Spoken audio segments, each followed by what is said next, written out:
She didn't scream when the chains tightened. Not when her skin split beneath the iron. Not when her knees hit gravel hard enough to bruise bone. The man behind her had waited until no one was watching, then dragged her down the embankment and locked her to the railway track like some old rusted offering. Zora counted each breath.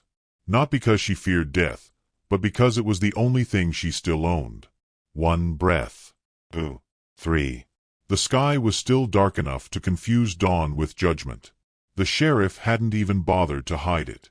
Said it loud, over whiskey breath and snickering pokermen. She belongs to me or she belongs to the crows. When she'd spit in the dirt beside his boots, the laughter stopped. When she slapped him, the saloon had gone quiet as snow. And now, this. The iron rail beneath her cheek was cold, but the sand it was set in still remembered yesterday's sun. One side burned. The other froze. Like her life. In the distance, a coyote howled once and fell silent. Even the wind seemed hesitant, as if the prairie knew something was coming. Zora rolled to her side with effort, wrists still pinned by heavy chains. Her dress was torn at the collar where they dragged her, and her hair hung in knotted strands, stiff with blood and sweat. But her eyes, they didn't beg. They burned. The train wouldn't come for another hour, maybe more. She knew the schedule. Knew the sound it made before it arrived, like thunder rolled in metal. It would round the bend blind, just as the lawmen intended. They weren't coming back. They didn't want a crowd or a witness. Just a message. A shadow passed across the sand. Not a bird. Not a cloud. A man. Zora squinted. He didn't move like a white man. Didn't wear a hat or ride loud. He was tall, lean-shouldered, and on foot, emerging from the dry brush with the silence of someone used to being hunted.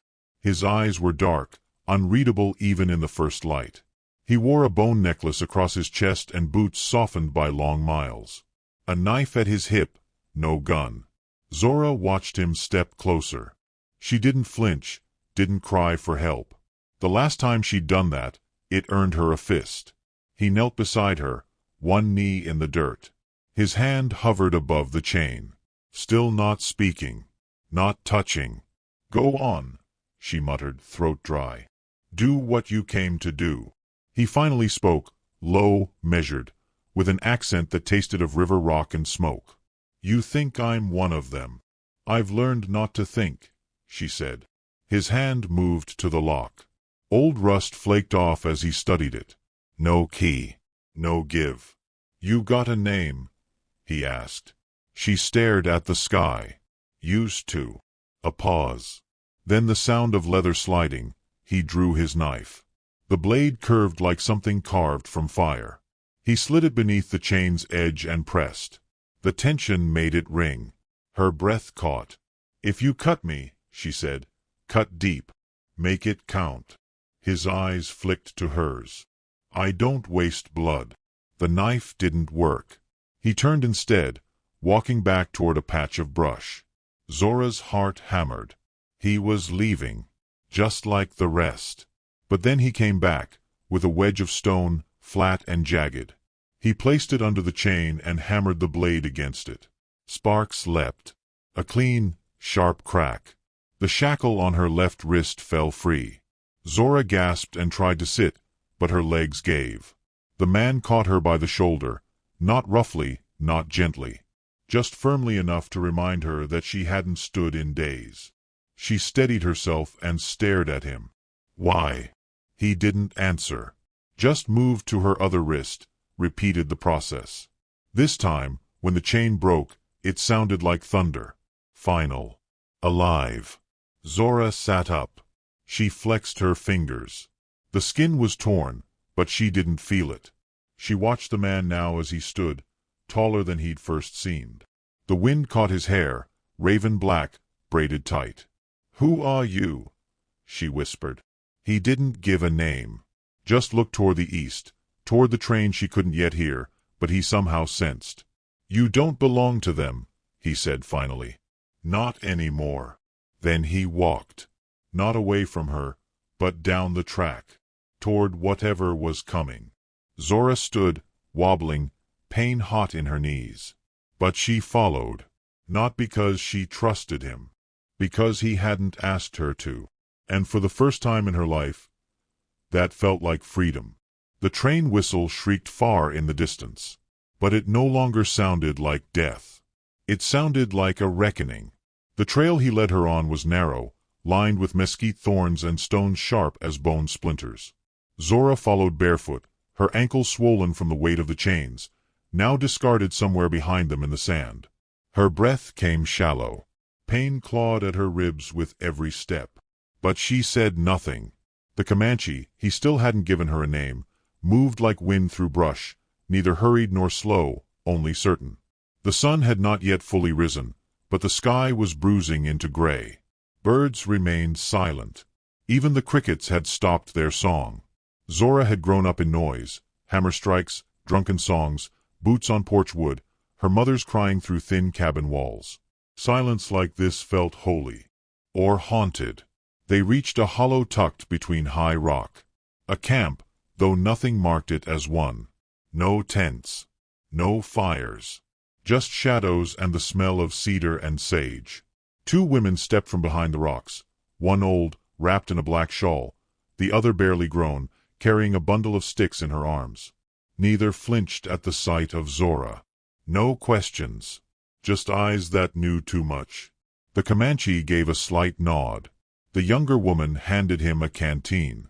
The elder laid a blanket on the ground, and Zora, legs buckling, sank down onto it. The fabric smelled of smoke and salt. Then the old woman turned away and left. Zora's voice rasped. "Where are we?" The Comanche finally knelt beside her, handing the canteen. She drank greedily, choking on the first swallow, but he didn't move, didn't scold. "Safe," he said. "That's not a place," she replied, wiping her mouth. "It is to us." He watched her in silence. His face was carved, not handsome in the usual way, but striking. The kind of face that bore memory like a brand. There was a scar above his left eye. Faint. Old.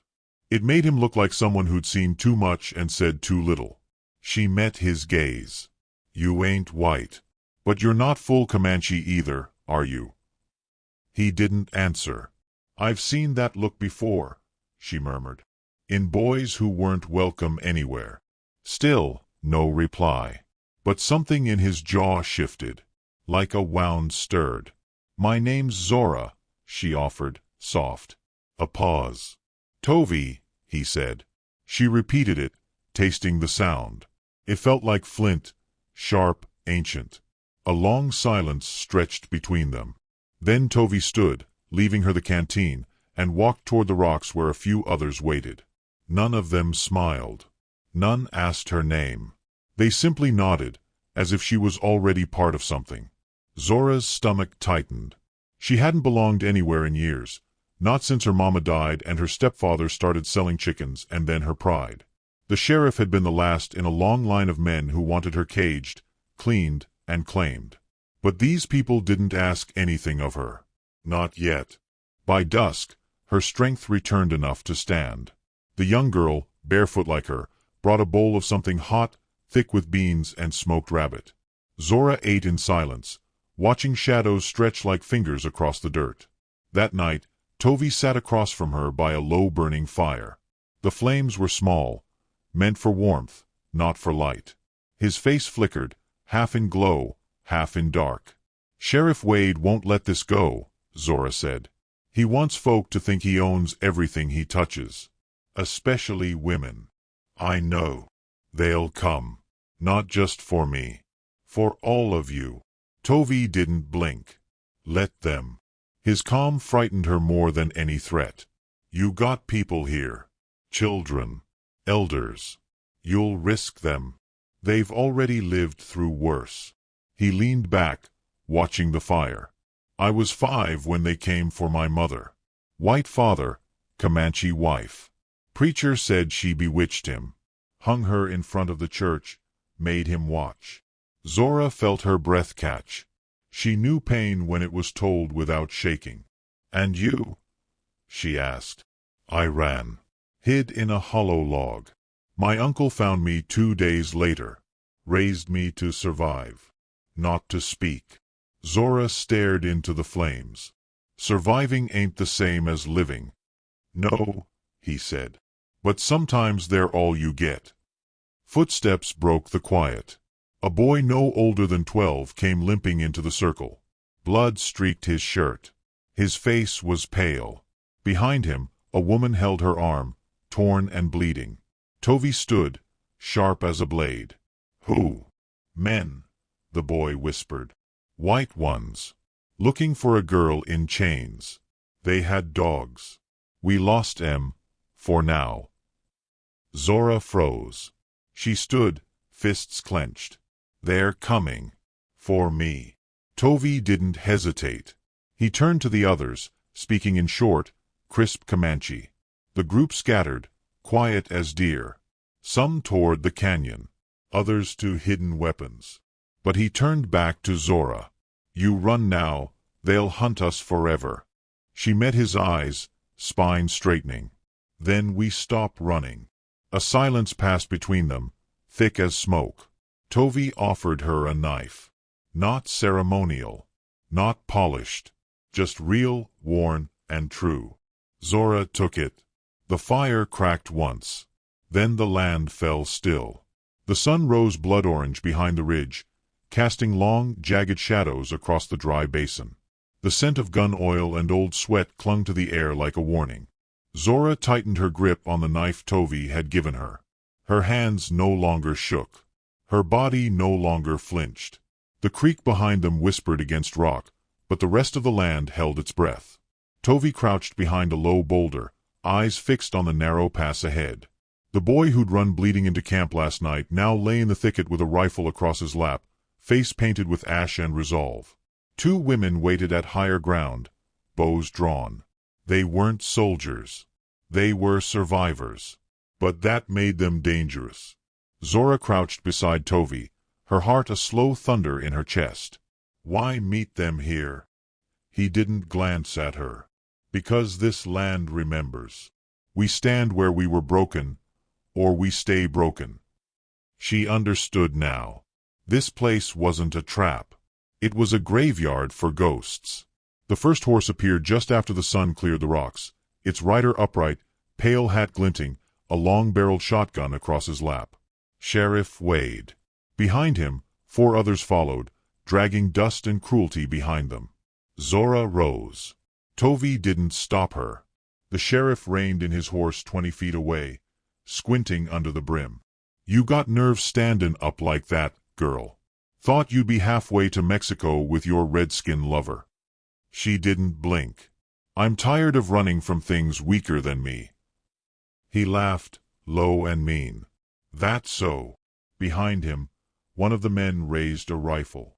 Tovi stood slowly, flanking her side. You come for a woman in chains, he said. You'll leave in them. Wade leaned forward. You don't understand what she did. She humiliated a lawman, disgraced the order of things. She refused you, Zora said. That's all. You belong to me. Wade barked. By church, by right. No, she said.